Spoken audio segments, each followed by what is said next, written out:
You're listening to audio from University Baptist Church in Beaver Creek, Ohio. Our mission is to make wholehearted followers of Jesus Christ who know him and make him known.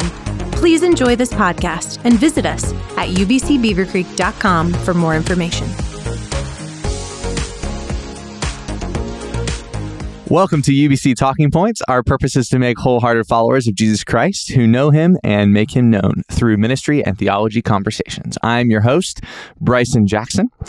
This is the inaugural episode of a little subseries we're doing of stories from the field. UBC is blessed to have a lot of different missionaries all over the world, and we are wanting to engage with them, and we take a number of short-term trips. We want to hear from and highlight local and global missions in this series in particular.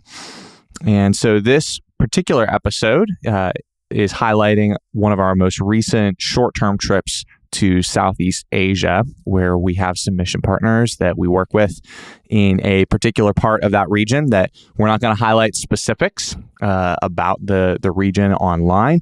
We're going to talk in general, but if you want to hear specifics individually, you can talk to us about that, and we would love to share. But we'll talk in some general terms just to protect our brothers and sisters in some pretty persecuted regions of the world. But grateful for the way that the gospel moves forward despite governments and religions and things that would prohibit or desire to prohibit, but God is sovereign and is moving. So we're thankful for that. So I had the privilege of going myself with my wife, Skylar, and with Philip and Haley Gammy, and with Jim Corbin. And for this episode, Skylar is with me, as well as Philip and Haley. Say hi, everybody. Hey. Hello. Hi. So this is particularly fun as well because each one of us is also a part of our church planting initiative at UBC. So Philip and Haley, you guys want to just share like one highlight as we've stepped into some church planting together, and maybe one reason why you decided to go on this particular mission trip. Yeah, we'd love to share. One highlight. I think me and Haley just love the idea of taking the gospel to different areas. So when the church planting efforts first started, we really wanted to consider it and jumped on board really pretty quick. Just because we knew how important it is that churches are multiplied, that there needs to be new churches planted every year, and so that's kind of why we jumped to Gospel Heights, and also because the Lord calls us to go to make disciples, to reach people that are lost, and so that was our heart behind joining Gospel Heights. Cool. So has that been what you've expected, or has it been completely not what you expected, or what? A bit of both. It's been definitely an area of growth.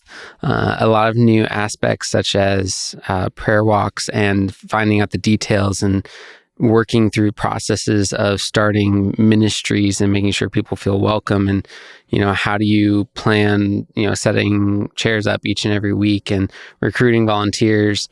So it's been a wonderful process, and it's been a lot of fun.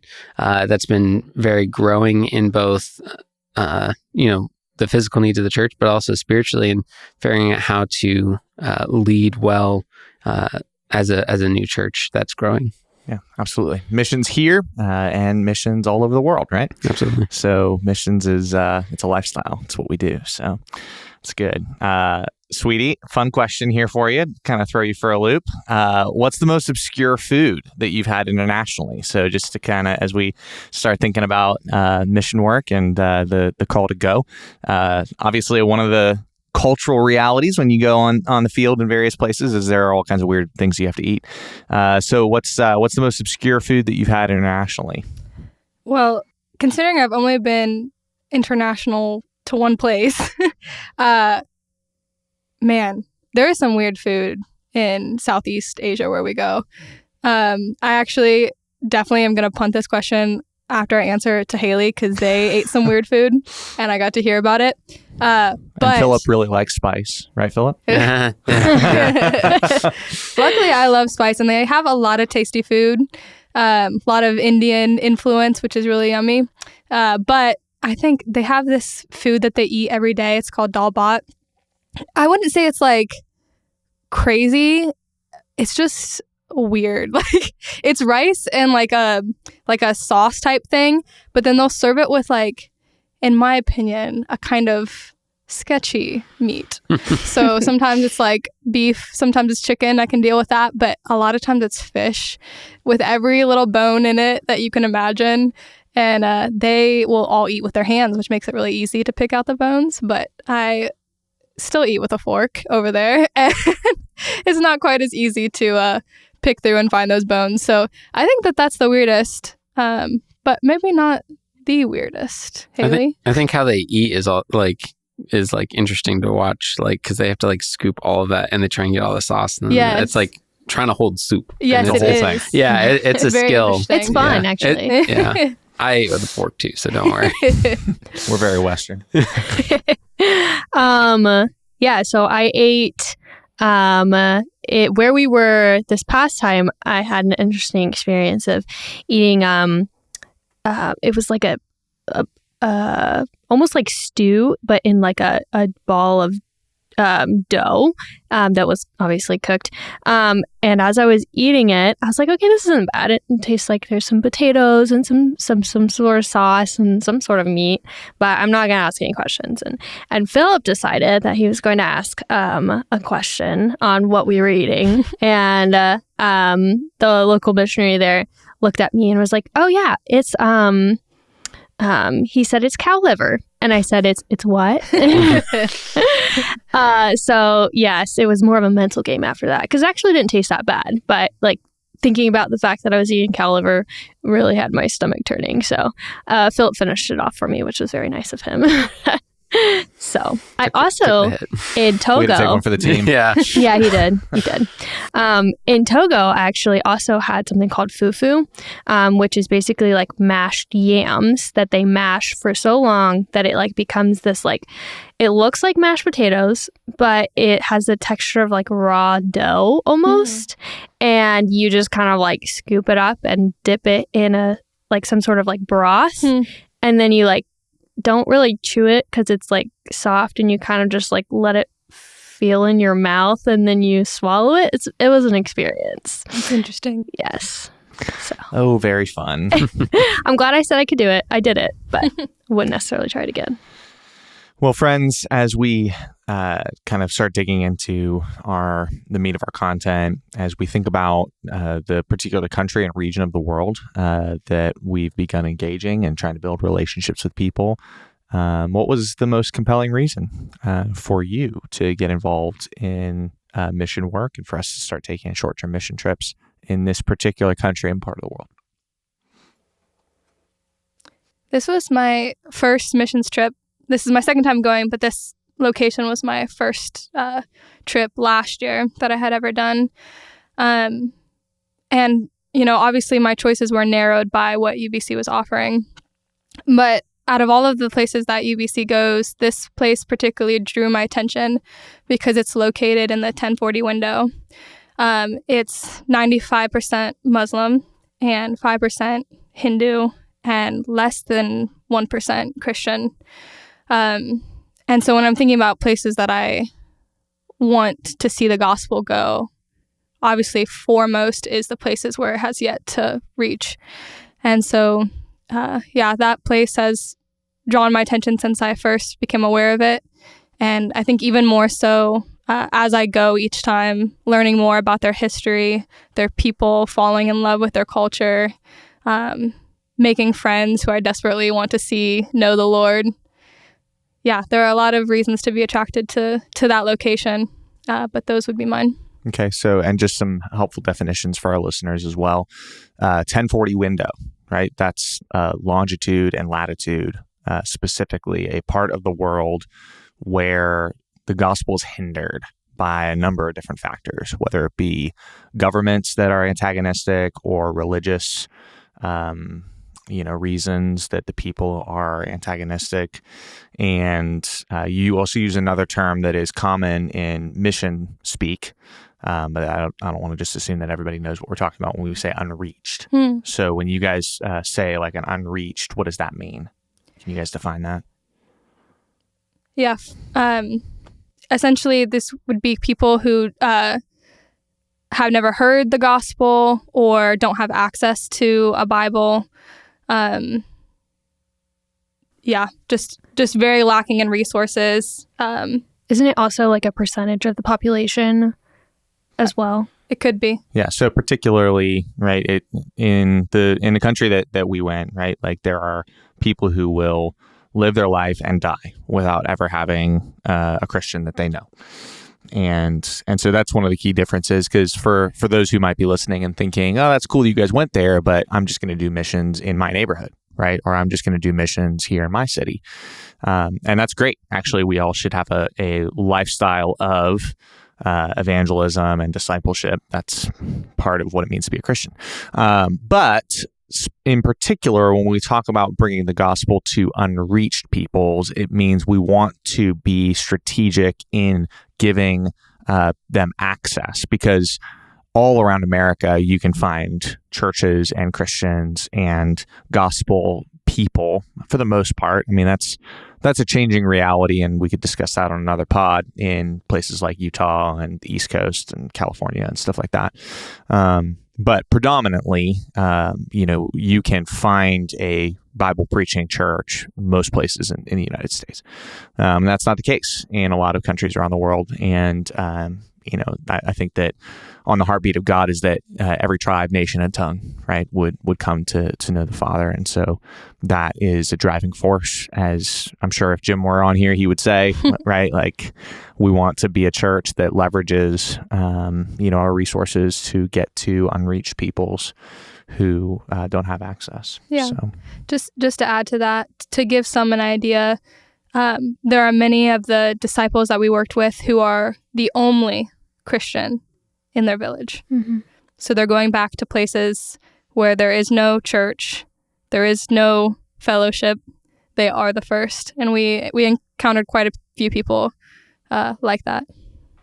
Yeah, it was really interesting when we were talking about like church organization and talking about like elders and deacons, and it's like they might be like one of 3 Christians that they know. Yeah. So it's like, well, what does that look like exactly when we have like ideals of church organization and things that we, bandy about in ministry conversations in the United States? It's like, it's a very different on the field when you start talking about those kinds of things. Yeah, So just the juxtaposition of just having planted a church and then talking with them about what a church looks like in their context was definitely very interesting. Yeah, it's good perspective. So Philip and Haley, why did you guys want to go to this trip and be involved? Yeah, so I've had, both of us have had the opportunity to go on a couple of different mission trips overseas, and a lot of them have been in like Central and South America. And then I've also been able to go to Africa as well. And so honestly, it was a bit of wanting to step out of our comfort zones. Yeah. I think going to any of the other places that kind of were on the table at UBC would have been pretty comfortable. And so, to be quite honest, Jim asked us, and at first, at least I won't speak for Philip, but at least I was a little just hesitant, just because I've loved the trips that I've gone to Central and South America and to Togo as well. And so the idea of going somewhere that was less familiar and not as comfortable obviously was just not necessarily as appealing. But I think the part about it being unreached both drew both of our hearts to, as we prayed about it and considered it, and wanting to take that step of faith and not necessarily sit in our comfort zones was a big part of why we chose to go. What was one way that you saw God really work? Well, something that you were like, oh man, that was awesome. That was hype. I loved teaching the ESL classes because, we spent like 4 days with them, like 2.5 hours a day at least, with these students. There's about 20 to 22 of them, I think, depending on the day. And after you spend that much time with people, especially because there was no translator, so like we just had to find different words and, if they didn't understand. And so it was... it felt very real and genuine. And so building those relationships with those people was just really, really sweet. And I felt like even though one of the hard parts about, it's like a hard and sweet thing, because like one of the hard parts was the fact that like by the end of the week, we will look into the faces of all these people and know that like we couldn't necessarily share the gospel with them directly. But also after processing it some, like thinking about the fact that, just thinking about the fact that like the Lord is sovereign over each one of their lives, and trusting that in his sovereignty, we did plant seeds, even though we didn't necessarily see direct fruit. And, continuing to pray for them by name here, and then trusting that the people there would continue to follow up with them afterwards, was something that like was difficult, but also sweet to see that the Lord was working. I think something else that stuck out to me was their eagerness to learn English. They wanted to because of what it means to them. And we talked to several of them, and they're like, we want to learn English because it's an international language, and how much they're seeking to adapt their life, or the time commitment. Some of them are done with high school or college or whatever, but they're still going back to school because they want to better things for their lives or their families' lives. Yeah, and they shared their dreams. Yeah, their dreams and what they want to do, and they're trying to better themselves, and they're eager to do that. And it's that, but they're adapting themselves. They're like, oh, English is standard language, I must learn English. Where it's like, well, if we want to reach people, we're going to have to adapt ourselves. Like this is why we need to go. Like they're not just going to come to us or come to our churches. Like we need to go to their churches as well, or go into their communities and reach them.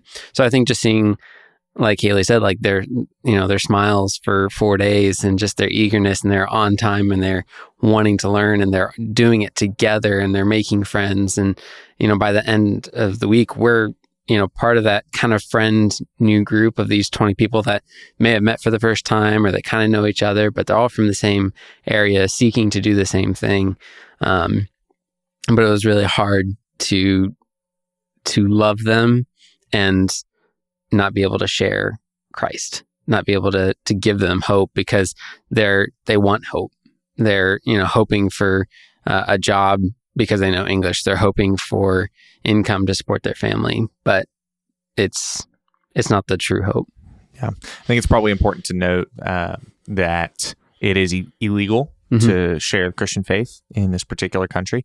And so all evangelism that takes place happens through interpersonal steps where the Lord gives boldness and discernment to each believer to witness, share their faith, and to engage. And it's really interesting because when you reflect on even our culture over the last probably 100 years has really been like the rise of the whole like mass evangelism, preaching to big crowds, Billy Graham style, every head bowed, every eye closed, altar call, come to the front if you want to give your heart to Christ. That is kind of it is very results based in the sense that there's, you can have a lot, you can have hundreds, if not thousands, who can respond in some context like that. And obviously we didn't see anything remotely like that. No. So I'm reflecting on it because you guys were saying, right, like we weren't able to share the gospel. And for some, that might be kind of a foreign concept because we don't have any comprehension of what that even looks like. And they might even think to themselves, oh, well, that's weak sauce. You guys should have been sharing your faith. But I think it's important to know that the gospel moves forward differently in other contexts than what maybe we would be used to or what we would come to expect. Yeah, absolutely. I think as well on that point, a big part of this trip is realizing like we're not coming there to save the day. We're supporting an organization that's already there doing good work. So like joking about being weak sauce, part of it is like, yeah, maybe we personally would have the boldness to say something there. Honestly, we're pretty protected. Nobody would want to do anything to us as Americans, but we put the organization in jeopardy if we were to be too bold at inappropriate times.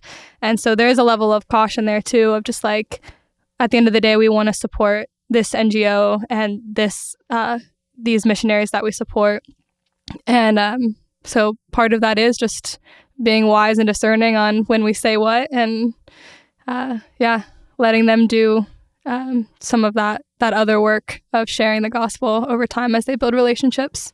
Yeah, there's definitely like a interesting balance between what you do in short-term missions versus what you do in long-term missions, right? And so short-term missions is not going to, you're not just going to show up and see, long-term massive kingdom impact. I mean, you might, right? The Lord knows.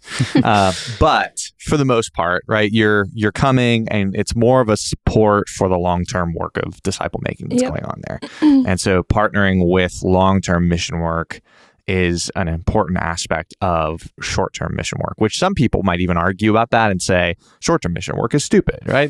People should only do long-term.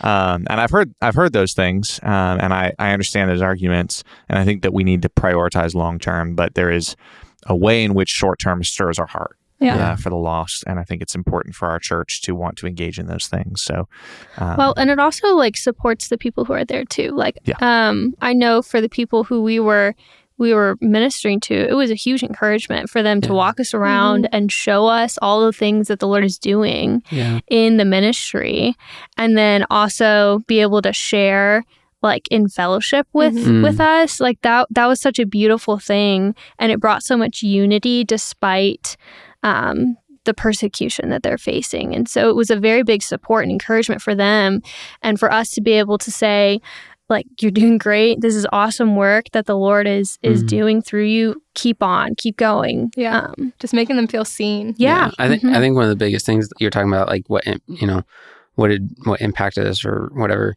But like when we were there in the office, by the office manager, there was pictures up on the wall. And when I was looking at it, I realized, oh, that's him, like younger and like much younger. And I was like, and he came over during one of the breaks of classes, and he was pointing different pictures and showing different ministries and ways that the office had, started this ministry and had started this ministry. And we don't do that anymore, but we started this one. And it was impactful to me to hear and to meet those people, because me and Haley had heard so much from, Skylar and Bryson and Jim from their previous trip, and telling the stories of the people that you got to meet, and then meeting them in person, hearing the ministry that they've built. This isn't, something that started yesterday or they're, starting, but they've been at this for, 10, 15, 20 years, and they're building and they're working, and it's hard work, and it's, growing, but it's slow, and it's hard, and it's dangerous. But I just loved just standing there and listening as he pointed and tried to explain in broken English what they were doing, and the joy, like he's like, we stopped this one, but we got to do this and this, but we're doing this one, and the joy. And we went to several preschools that they'd started, and his joy that they were able to teach little children English and also have an impact with the teachers. And you could just tell that he loved the students, and he loved to, teach them the numbers and the letters. And it was wonderful and impactful to me of like, like you said, Bryson, it's not about numbers. It's about, the impact you're making, and it's not going to be overnight. And it could be the Lord can work in wonderful ways very quickly, but it's, ministry can take a long time. And it was really cool to see that kind of just laid out, because on a short-term mission trip, to just, want to invest in them as the local missionaries to continue the good work and to be encouraged that way. That's good. Babe, what was most impactful thing for you this this is our second time. So we've gone. This was our second go at it. What was one of the things that really struck you this time? There were so many things this time. This was an even better trip than our first time, and we had a fantastic time last year. So that's saying something. There were a couple of really cool things that happened. One of which was just a cool moment that we got to have with one of the guys that was actually in the group that we taught last year.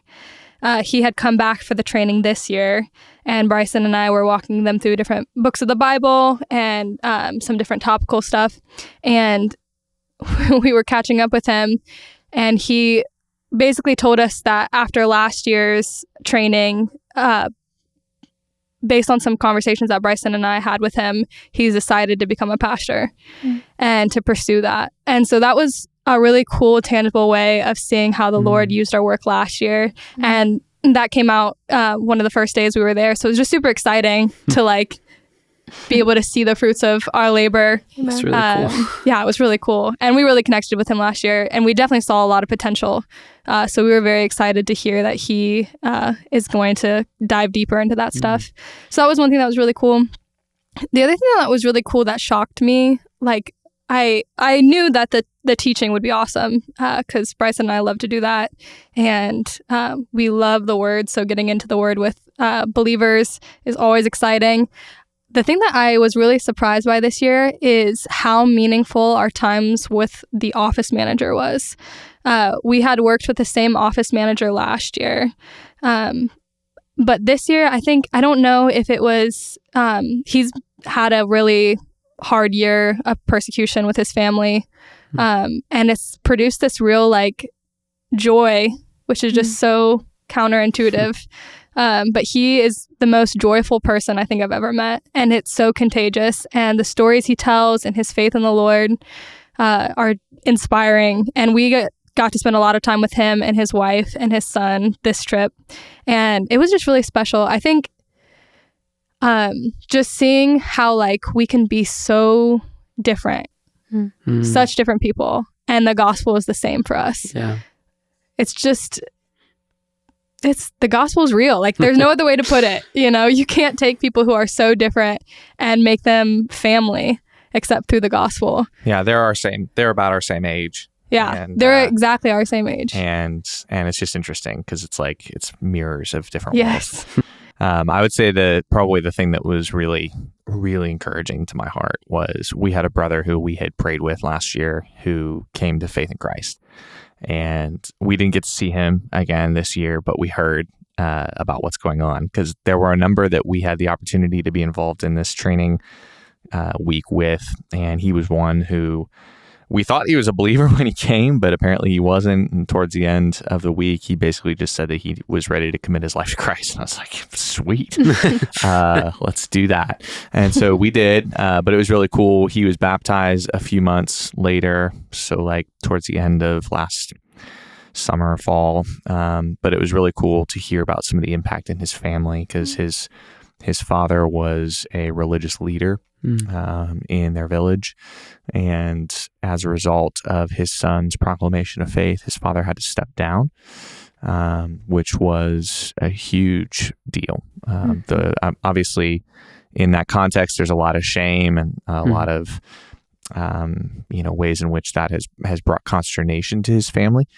But I'm just really thankful for a faithful Christian witness that is moving forward there. And it was good to hear as well how some of the other brothers that we worked with last year have been faithful, even undergoing some really serious persecution. Yeah. And one in particular that we need to keep praying for, that we've not heard from, who went back to his village, and we have no idea what happened.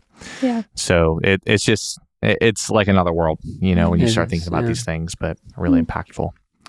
So let's take a quick break, and then we'll dive right back in. Hey UBC, if you're listening to this podcast and you're interested in learning more about our mission ministries, you can head to www.ubcbeavercreek.com/mission ministries. There you can learn about UBC's mission ministries, upcoming local, national, and international mission trips, and find our monthly updates to catch the excitement of what God is doing here and around the world, and find opportunities to get involved in making Him known. That's www.ubcbeavercreek.com/mission ministry. Find the link in the podcast notes. We are back at it. This has been a blast. I guess I do just want to say really quick, because I was thinking about this during our break, about how we probably should tell everybody that we split up for a lot of this trip. I was going to say something about We're in that. different places. Doing different Bryce and things. Skylar ditched us. Yeah. So we You were just left first. you guys can hang out with Mission Trip Jim, and we're going to We had go fun. farther north. Which, Dude, by it the was way, was intimidating. I was like, wait, Bryson and I are going by ourselves Yeah. today? You We're on our own right now. You're adults now, and you can go over there. Thank God we really trust the Lord. Yeah, so it was cool. So it was the four of us plus Jim, which while we're recording this, Jim, of course, is on another mission trip. Of course. So Yeah, he's a he took a beast. week in the States and then went again, and he's just, he's crazy. He's built different. But Jim was with Philip and Haley in one part of the country, and then Skylar and I went back to the place where we were last year. Yeah. And just continued. It was cool. Like, I really recommend for people who are wanting to invest in mission work to, like, not just popcorn all over the country, right? Like, it's not vacation, it's not cultural Sightseeing. enrichment, Yeah. right? Like, this is mission work. And if it becomes anything else in your heart, if it's like, oh, I love to explore the world and I want to see all the cool things that are out there, it's not missions. That's I want to explore, right? So don't turn explore restlessness into a guise for pseudo missions. Yeah, absolutely. So, but anyway, I thought I should say that because you guys got to do ESL classes. Yeah. We got to do, we had a group of young men that are like aspiring leaders. So Skylar and I got to do like some pastoral training. So we did 1st and 2nd Timothy exposition, and we also did like some teaching on leadership and discipleship and some different things like that. And then they were also doing an outreach at a local school, which was super cool. So that's kind of, probably should have said that at the beginning, but there you go. We got there. We got there. So thinking now and reflecting on the trip, what are some of your big takeaways? Like how are you processing that trip? What would be some of your big takeaways that you would want somebody to hear? Like, how did this affect you? What are some things where you're like, man, this is definitely one big takeaway that I think somebody should hear? What are your thoughts? Just a quick thought is you don't know unless you try. It'd been a long time since I'd been on a mission trip. I was on a lot in high school, and then during college I didn't go on one. So now post college I was like, I've been on a mission trip, it's gonna be different. How am I gonna be different now as an adult rather than a high schooler? And I loved it. It's so exciting to be to go, and I was nervous too. I'd never been to that part of the country, that part of the world, and didn't know what the culture was going to be like. Didn't really know what to expect. Bryson and Skylar and Jim had given us it's going to be this, and we're like, okay. And people were like, well, what's it going to be like? Where are you staying? What are you eating? And I'm like, I don't know. We'll figure it out when we get there. You can't picture it even when people you can't. describe it. And it was just so fun. And you don't if people are like, well, they want to have everything planned. It's, you have to be flexible and trust the Lord, like Skylar was saying, and you don't know unless you try. And the Lord will put the right place in the right time. And when we were asked, would you like to go? And we were asked, this, can be a visionary trip to see if you want to return. We loved it. We loved hanging out with the office manager and his family and his wife and just all those other people. The relationships just made it so much more sweeter. I don't think I got that in high school. It was all about doing doing something. It was, a service project, which is good because it helps mission organizations in other countries. But the relationships that you're able to build make it just so much more deeper and richer of an investment. And I was, tired. We were tired every day, but I was excited to go back and, learn more, hear more about the ministry, and sit under a brother from another country that had years of faith, and I was like, I'm trying to learn from your broken English, but I'm still excited. Like I just loved hanging out with him. And he was just so joyful with whatever he did when he was talking. And, he would joke a ton with Jim and just like poke fun at his, him trying to speak their language. And it was just so much fun to build that relationship. And I was, just can't wait to go back and just continue building into that. Cool. Other thoughts? Yeah, I will say the Lord really showed out for me in this trip in so many cool ways. I had like a weird amount of anxiety going into this trip. I think I was surprised last year about the amount of anxiety I had. And so then I definitely like built it up as we prepared to go back.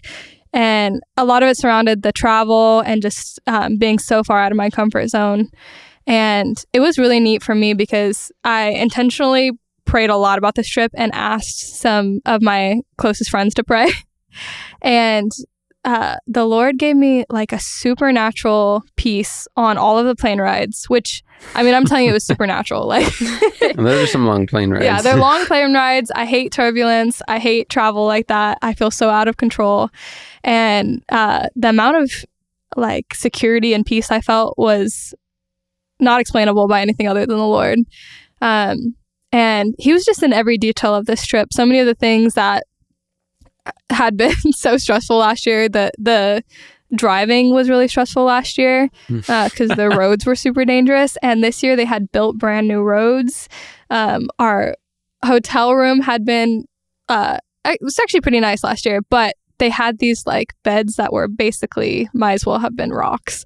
And this year they had mattresses, and it's all kind of stupid, I guess, with the big picture, but like that's the point. Like the Lord takes care of us in the small and in the big. He hears our prayers. Some of those things, I mean, like the mattress, I didn't even want to pray to God to ask for because I felt embarrassed. But he sees, and he does those things just to kind of wink at you that he's taking care of you.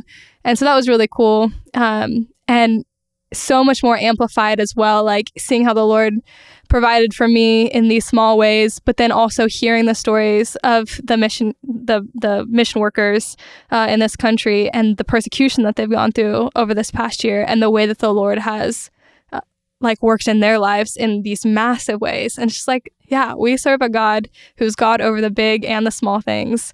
And he loves us. He loves to lavish us with good things. And that was really encouraging. Yeah, a few qualifiers that I do think are important, right? Philip, you said something about how it was really fun. And I think for anybody listening, they might be like, wow, that's wild. Like, how can you have fun when you're like sacrificing in all of these ways and doing all of these things? And I think it's fun when the Holy Spirit has changed your heart and given you a passion to see people redeemed. And so for anybody listening, if you're thinking about missions, first of all, this definitely is one of the more difficult trips I think that UBC offers. And so there are some ones that maybe you might think about trying first if you're pretty new to some of these concepts. But if you decide to even take a more difficult trip, right? Like it is all about your mindset, and it's all about, what are you doing this for? What do you consider fun? Yeah. Right?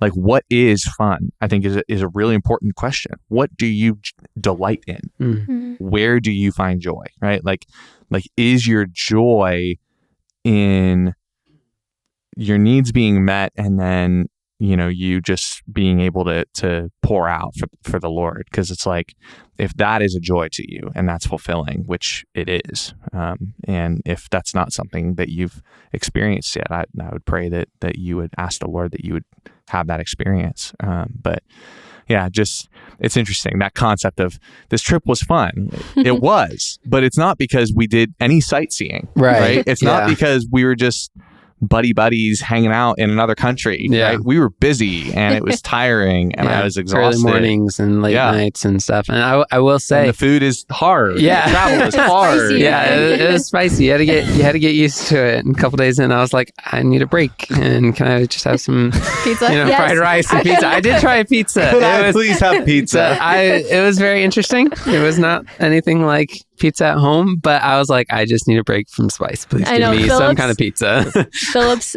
quote of the week, where I had my birthday in the other country that we were visiting, which was super fun. And we got ice cream to celebrate as part of it. And Philip's quote of the day was, "Thank goodness they don't have spice and put spice in their ice cream." I was so relieved. There's some small part of me just like, oh no, is this going to be spicy? How are they going to ruin ice cream? Yeah, exactly. Well, didn't you order cheese pizza and they brought it out with like every vegetable you could imagine? They had tomato and like green bell peppers and black olives, and I was like, "This is a cheese lovers? Like, I just went to cheese lovers." And they're like, "Philip, you will like ethnic food." Yeah, you will try everything. And like we had like eggs the first morning, and we're like, why are the eggs spicy? Like, it's just eggs. I love those spicy. And then we realized there's like green chilies in it. But something I was going to say to your part about fun is like when we first thought about it, I was like, you're crazy. Like, you want us to go where? And I was super nervous and was like kind of dragging my feet about it. But like, as you know, we talked about it more and time went on, I was like, I don't have a good reason not to. Mm-hmm. Like there is no reason for me to not go. Mm-hmm. And, when we were there, yeah, it was tiring and we were, sleep schedules and different time zones and travel and all that kind of stuff. And we were tired. Mm-hmm. But looking back on it, it's fun and it was great and I want to go back. So it's definitely a perspective and heart change, even while you're there and even when you come back. Mm-hmm. Yeah. Like, what is your life about? I always want to reflect on these things. Like, what are you leveraging your life for? Because as we talk about even short-term mission trips, you got to take vacation time away from loved ones, costs money, there's sacrifice. And so, I mean, the perspective is huge because world missions, even 50 years ago versus now, is a completely different landscape, and we don't have to sacrifice nearly what missionaries in the past had to sacrifice. There were no short-term mission trips 100 years ago because you couldn't get to places. But today, there still are aspects of sacrifice, and it's totally worth it, right? Like it's totally worth it to be a part of God's mission, and for us as a small sliver, right, of the greater body of Christ around the world, to participate in God's glory being spread in a nation that desperately needs him, right? Like, if there's a small part that we can play in that, God, allow us to be a part of it. I think that goes back to your first question as well about like why this area of the world. It's like we are capable. We have jobs that allow us to go. We have the financial resources to go. We're able-bodied. All of us don't have children, at least not in the household. We're all in stages of life where we are unencumbered to go. And so we are left without excuse. And, not everybody can up and leave and take a 30-hour plane ride to the other side of the world, but we have that luxury. And, we are honored and blessed to be able and capable. And so it is a joy to go. Yeah, because it's like, it's not vacation, but you have to take time away from jobs and life, and you got to cover stuff. And it's like, it would be a lot easier to just go to Disney World. But this is way more fulfilling and a part of the Great Commission. So what are some ways that you would encourage people to start praying if they're considering being more involved in missions? So after this experience, what are some things that you guys would encourage other UBC members, attenders, or friends? What are some ways that you would encourage them to pray and think about? Well, I know from my heart, when I was first considering it, it was out of my comfort zone. But God doesn't tell us to stay in our comfort zones. He tells us to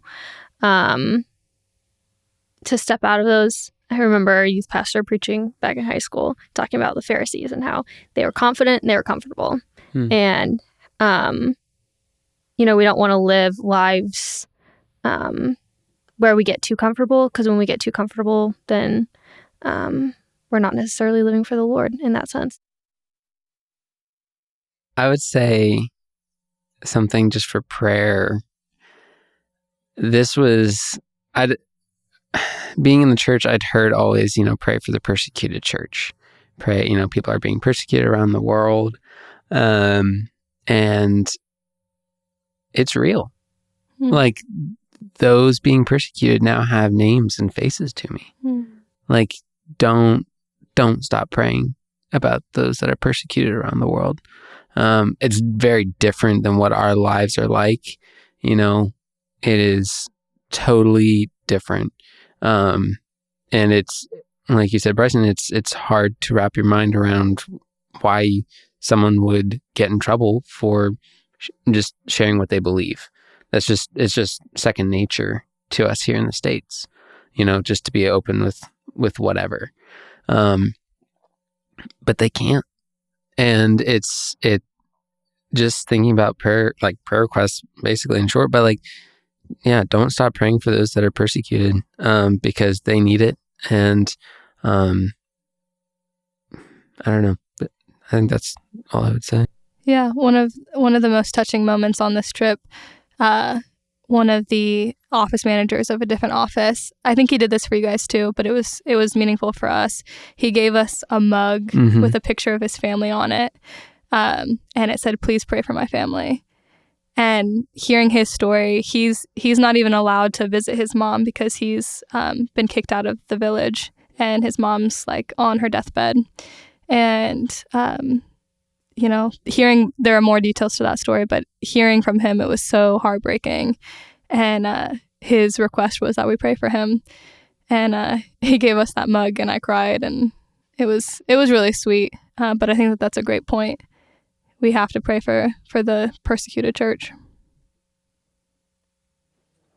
Yeah, I definitely I want our entire church to have a passion for missions. I think that there has been a wrong mentality historically, and I've wrestled with this even just in my own life, of missions is for this special category of people. And that there are certain people who are missionaries, and they're these people who are really sacrificing. It's almost like in the medieval times where certain people decided to be monks, right? Yeah. Or certain people decided to be nuns. It's like the super Christians do that. It's a vocation. And all the rest of us normal Christians, we just go to church. And I just think that that's messed up. I think it's wrong. I don't think it's biblical. And I think that the Lord calls all of us to either be a goer or a sender. And you're either called to go and leverage your full life and live your life in another part of the world where there's no access to the gospel, and be that access. You're either called to do that, or you're called to actively send. And what it means to be a sender, it means that you're praying for, that you're giving, that you're engaging in a lot of different ways. And the 21st century allows us to do what we just did. To just fly over there, encourage, be with them, spend time with them. And it's not that hard. Yeah. So yeah, I could go off on that. That's probably a whole sermon right there. I'm getting fired up, but man, give me your soapbox. Come here. Yeah. Let's get off that thing. But yeah, I want us to encourage our church. If you are not thinking about missions in any regard, that there's something wrong with that. Yeah. It is on the heartbeat of God. Yeah. It is in God's heart. And if we are God's people, we need to ask the Lord to give us his heart. Yeah. And his heart is for the nations. And so our heart should be for the nations. Amen. And so get involved, right? Yeah. Like our church, man, our church is really involved in a lot of different places around the world. And so I think just the big thing that I want to share with people and implore you all is to, and not from Bryson, the missions guy, right? I'm sure you might, if you hear Jim or somebody, you might be like, oh, well, you have to say that. You're the missions guy, right? But it's just like, man, I think everyone should be the missions guy. True. We should all be wanting to leverage our lives for the cause of the gospel going around the world. So get involved in our church through giving, through going, through sending. Yeah, I think one scripture that has really impacted me in thinking about missions, a really sober scripture, Revelation 20:15 says that anybody whose name was not written in the book of the Lamb was cast into the lake of fire. People who do not put their faith in Jesus will die. They will go to hell. There will be no redemption for them. It could happen today. It could happen tomorrow. It will happen. But the beautiful part of the gospel is that there is redemption for those people if they hear the message and put their faith in Christ. And Romans 10:17 says, faith comes by hearing, and hearing by the word of God. We have to bring the word of God to them so that they can hear and they can put their faith in Jesus. That is why we do this. This is why we support people who do this. If you're a sender, you can do that by sending people actively, by praying. If you're a goer, you can go and bring the good news to people who desperately need it. It is urgent. It is important. It is the single most important thing you can do with your life. That would be my encouragement.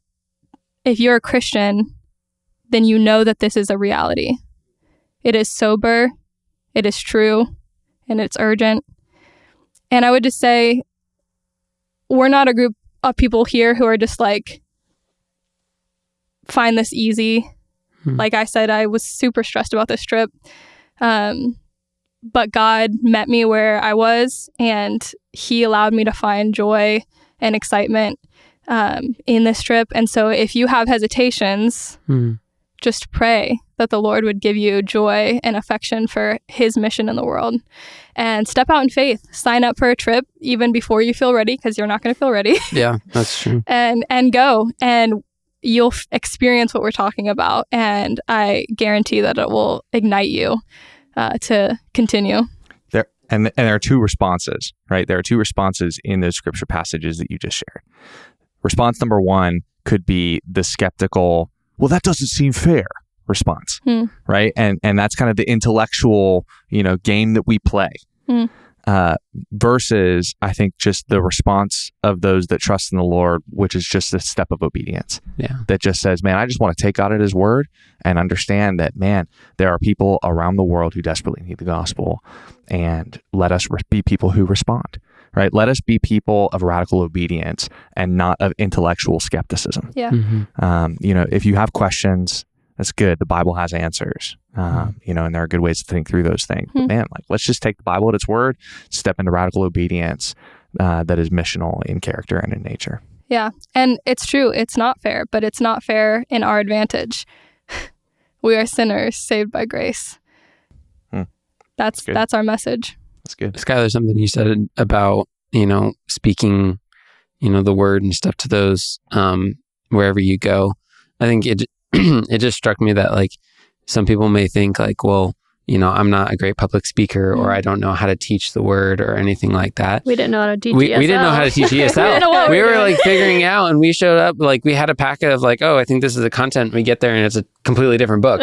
And so like the night before, we're like, we'll go through page 1 and 2. Like we'll just like the Lord will use you. Like It's not you like, okay, where are my skills that I can fit in? Oh, there's no spot. Like sign up, go, and the Lord will use you. Yeah. And even if it's just to start those conversations with people in public, so the local missionaries can have more conversations. Like it's not us trying to take our skills and what we're best at. If there's skill fields that match well and you're able to serve that way, that's wonderful.